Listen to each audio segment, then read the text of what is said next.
Smoke जान का रोग। पंजाब में शिद्दत बरकरार। लाहौर, फैसलाबाद, गुजरावाला, रावलपिंडी, मुल्तान और दीगर शहर मुतासर।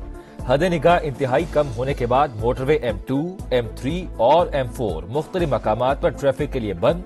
शहरी सूरत हाल के पेश नजर दिन के औकात में सफर को तरजीह दें, हुकाम की अपील। आज से 16 नवंबर तक बारिशों की पेशगोई।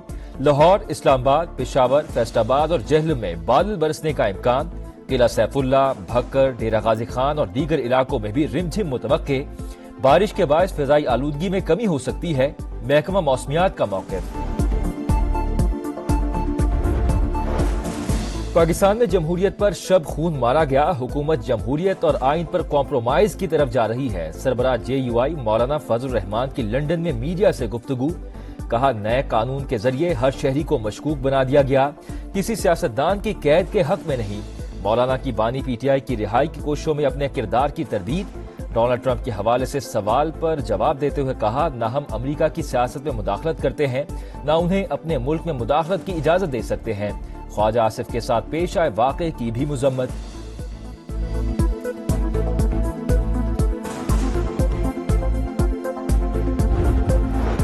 लंदन में ट्रेन पर सफर के दौरान ख्वाजा आसिफ से बदतमीजी, वीडियो मंजराम पर आ गई। नामालूम शख्स ने स्टेशन पर ताक़ुब किया, नाजेबा अल्फाज का इस्तेमाल, चाकू से हमले की धमकियां भी देता रहा। लीगी क़यादत का सख्त कानूनी कार्रवाइयों का फैसला। वज़ीर दिफा ख्वाजा आसिफ पाकिस्तान हाई कमीशन के तवस्सुत से मुकदमा दर्ज करवाएंगे। कानूनी मुशावरत मुकम्मल, बयान तैयार कर दिया गया।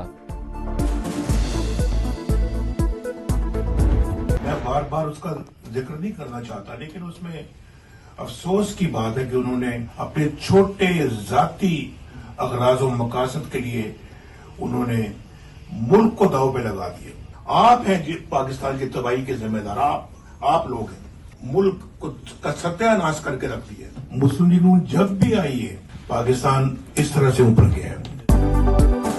PTI बद तहजीबी वाला कल्चर लाई। अच्छा हुआ इनसे जान छूट गई। गाड़ियों के पीछे भागना और नारे लगाना इनका नसीब है।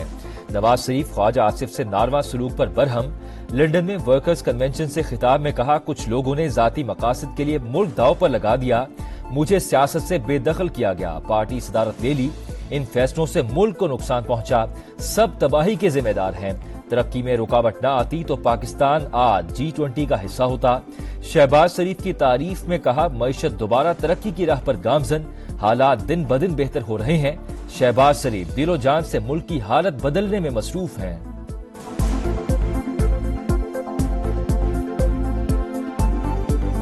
साहब के साथ जिस तरीके से सलूक किया गया, और कोई काम नहीं, बस गाड़ियों का ताकुब करना है, नारे लगाने हैं, एक जगह खड़े होके मुर्दाबाद फला, तुम्हें मैं ये देख लूंगा। ट्रेनिंग ही यही है, ग्रूमिंग ही यही है, उनके नसीब में ये लिखा हुआ है। मुल्क से फितना पार्टी का खात्मा हो रहा है। एक दिहाई के बाद पाकिस्तानियों को अच्छी खबरें सुनने को मिल रही हैं। जब भी नून लीग हुकूमत में आती है, मुल्क तरक्की करता है। मरियम नवाज की लंदन में गुफ्तगू। कहा, अवाम की फलाह बहबूद और मसाइल का खात्मा पंजाब हुकूमत की अव्वलीन तरजीह। 5 साल में 5 लाख घर बनाने का टारगेट है। किसानों को कर्जों के साथ मशीनरी भी दे रहे हैं। 24 तारीख इमरान खान ने इस्लामाबाद के लिए कॉल दे दिया है। आपने अपने जो जुडिशरी है उसके लिए निकलना है, उसके तहफ़्फ़ुज़ के लिए निकलना है। दूसरा, आपका जो स्टोलन मैंडेट है, आपने उसके लिए निकलना है। तहरीक इंसाफ 24 नवंबर को एहतजाज के लिए तैयार। मुल्क भर में मुजाहिरों की कॉल। अलीमा खान ने कहा, अदलिया के तहफ़्फ़ुज़ और मैंडेट की वापसी के लिए बाहर निकलेंगे। इस्लामाबाद की तरफ भी मार्च होगा। मुतालबात मनवा कर ही दम लेंगे। एहतजाज की तैयारियां मुकम्मल, इस बार कोई वापसी नहीं होगी। वजीर आला अली अमीन गंडापुर की ललकार। हम दुश्मनों के खात्मे का मिशन। सिक्योरिटी फोर्सेस का बलूचिस्तान के जिला केच में ऑपरेशन। अहम कमांडर समेत 4 दहशतगर्द हलाक। असलहा और बारूदी मवाद बरामद। ISPR के मुताबिक मतलूब दहशतगर्द सना उर्फ बारो खुदकुश हमला आवरों की भर्तियां करता था। फोर्सेस की मिराज शाह में कार्रवाई, 8 खारिज हलाक, 6 जख्मी। अमन अमान में खलल डालने वालों को भारी कीमत अदा करना पड़ेगी। सदर और वजीर आजम की कामयाब कार्रवाई पर सिक्योरिटी फोर्सेस को खिराज तहसीन।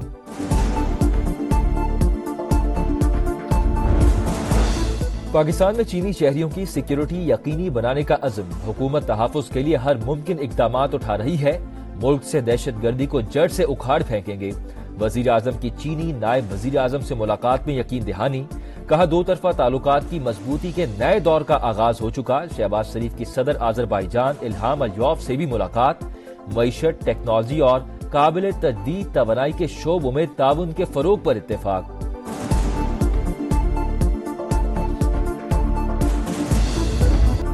ترقی پذیر ممالک کو قرض نہیں امداد دی جائے، ماحولیاتی تبدیلیوں کے اثرات سے نمٹنے کے لیے عالمی مدد ناگزیر ہے۔ 2030 ویژن پر عمل درآمد کے لیے 6,800 ارب ڈالرز کی ضرورت، پاکستان تنہا کچھ نہیں کر سکتا، بروقت اقدامات نہ کیے تو مزید نقصان ہوگا۔ کوپ 28 میں کیے گئے وعدوں پر عمل درآمد ہونا چاہیے۔ وزیر اعظم کا باکو میں کوپ 29 سمٹ سے خطاب، کہا پاکستان نے تباہ کن سیلاب کا سامنا کیا، 30 ارب ڈالرز کا نقصان ہوا، ہزاروں ایکڑ فصلیں تباہ اور لوگ بے گھر ہوئے۔ عالمی برادری وعدے پورے کرے، رواں دہائی کے آخر تک 30% گاڑیوں کو متبادل توانائی پر منتقل کرنے کا عزم۔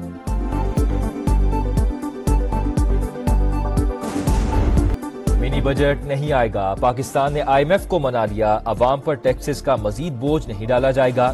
FBR حکام کے مطابق 12,970 ارب کا سالانہ ہدف برقرار رہے گا، پیٹرولیم مصنوعات پر GST بھی نہیں لگایا جائے گا، اضافی ہنگامی ٹیکس اقدامات کی فی الحال ضرورت نہیں، معاشی سرگرمیاں بڑھا کر ٹیکس شارٹ فال پورا کرنے کا پلان، تاج دو اسکیم میں کچھ تبدیلیوں پر بھی بات چیت متوقع، عالمی مالیاتی ادارے کا ٹیکس ٹو GDP کی شرح میں اضافے پر اطمینان کا اظہار، زرعی ٹیکس اصلاحات کے لیے صوبائی سطح پر قانون سازی کا عمل تیز کرنے پر زور۔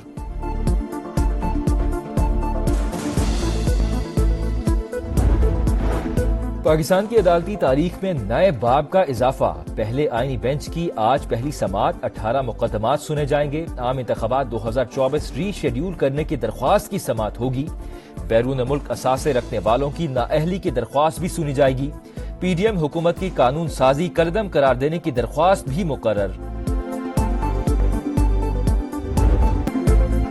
مریم نواز کے خط لکھنے کے بیان پر وزیر اعلیٰ بھارتی پنجاب کا دلچسپ تبصرہ، کہا نواز شریف کی بیٹی کہتی ہیں دھواں لاہور جا رہا ہے، دلی والے کہتے ہیں دھواں دلی جا رہا ہے، کیا ہمارا دھواں ہر طرف گھومنے جا رہا ہے؟ بی بی آپ بھی چٹھی لکھ لیں۔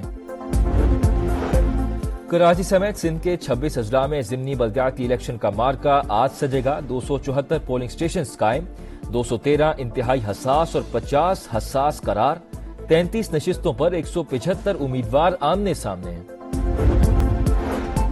جو بائیڈن کے ساتھ ملاقات بہت اچھی رہی، ڈونلڈ ٹرمپ نے انٹرویو میں بائیڈن سے ملاقات کی اندرونی کہانی بیان کی، کہا جو بائیڈن کے ساتھ مشرق وسطیٰ اور یوکرین کے مسئلے پر بھی گفتگو ہوئی، ترجمان وائٹ ہاؤس کی بھی تصدیق، کہا بائیڈن ٹرمپ ملاقات دوستانہ اور خوشگوار ماحول میں ہوئی، دونوں رہنماؤں کے درمیان حقائق پر گفتگو ہوئی، ڈونلڈ ٹرمپ اپنے ساتھ سوالات کا پلندہ لائے تھے، ملاقات 2 گھنٹے تک جاری رہی۔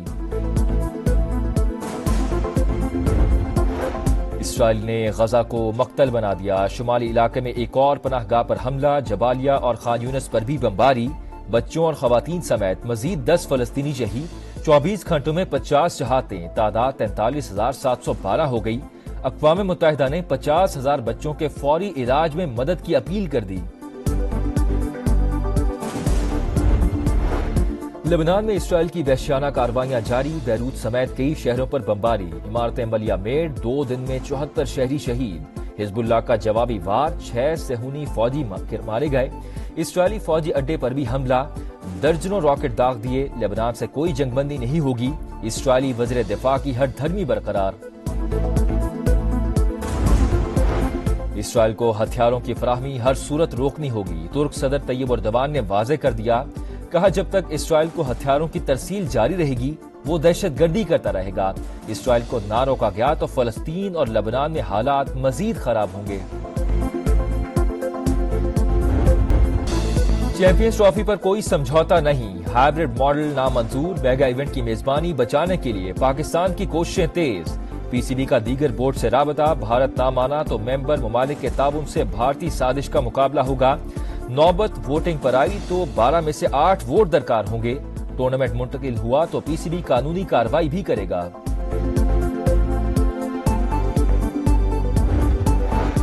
نئی منزل نیا ہدف، شاہین ایک اور امتحان کے لیے تیار۔ پاکستان اور آسٹریلیا کے درمیان پہلا T20 آج ہوگا۔ کپتان رضوان کینگروز کو وائٹ واش کرنے کے لیے پرعزم۔